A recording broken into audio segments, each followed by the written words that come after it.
Um, so for this week, I thought, this is the week that you're supposed to be, Lewis, you're supposed to be working on your critique painting. So there's not really a separate demo per se, but I thought I would kind of show you the process for what the painting that Lisa was referring to that actually uses yupo. So here's my cat, a painting or mixed media work that I completed a number of years ago, and it's called Bast and Bakeneko. And this is when I was working with just kind of various, whether it's cultural or mythological archetypes or imagery, and kind of fusing various seemingly unrelated but visually related things. So there actually is kind of a bit of a face. And that's from a Japanese mythology of Bakeneko, which is a cat woman, I guess. But basically what it does is it's a beautiful woman that seduces men and then, of course, eats their hearts. And then I kind of put some the Egyptian cat, right, type, but I kind of switched the faces a bit from kind of what you would normally traditionally see, and I wanted to make it look a little more animated, right, and have a bit more expression. But anyway, that's the basic kind of premise of what I was working with. But in terms of the materials, so you see, actually there are quite a few layers, but there are two main layers.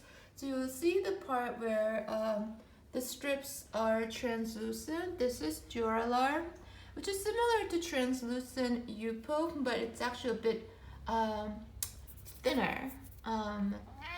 Well, you can get it in different thicknesses, but I got the one that's a bit thinner.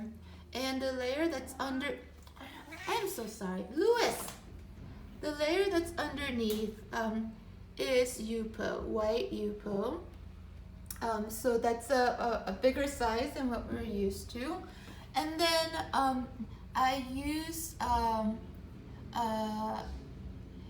concentrated watercolor to stain the yupo. So I painted the whole thing and I let it sit for a bit, and then I actually wiped it off with paper towel to just kind of make it look, have a kind of stained background look. And then the painting was done, but you will probably see the ways that it was cut, right? So that's the base layer. And then there are two other layers of translucent dura-lar, right? So the one is the one, you'll see I cut it right here, right? Over here. And that's where the main cat over here is painted on. And that actually, I cut that out here too, okay? And that's on a regular dura-lar, and that's done with a watercolor, concentrated watercolor. So concentrated watercolors are just really just pigmented watercolor in ink form. So these are what I have. I like the Dr. Peach Martens. They're very pricey though, but they last a long time. So on top of that, then you have the thin other strips of dura-lar. So I painted, this figure and other things on it, and then I shred them, and then you can see I threaded through, depending on where I want the strips to show. It was a way to create a composition. And And then there is kind of this final layer, this shape over here. You can actually tell that's a cutout, a separate cutout. And for that, what I did was that's also yupo.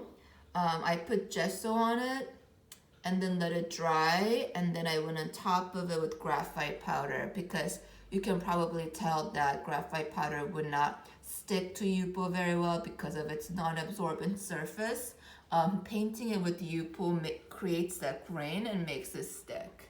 Okay, and there was also a way for me to kind of play with what's in front and what's back, right? So you can, so I like this idea of, you know, having some things that's behind come out, whereas, you know, in another place, you know, the same plane is behind, right?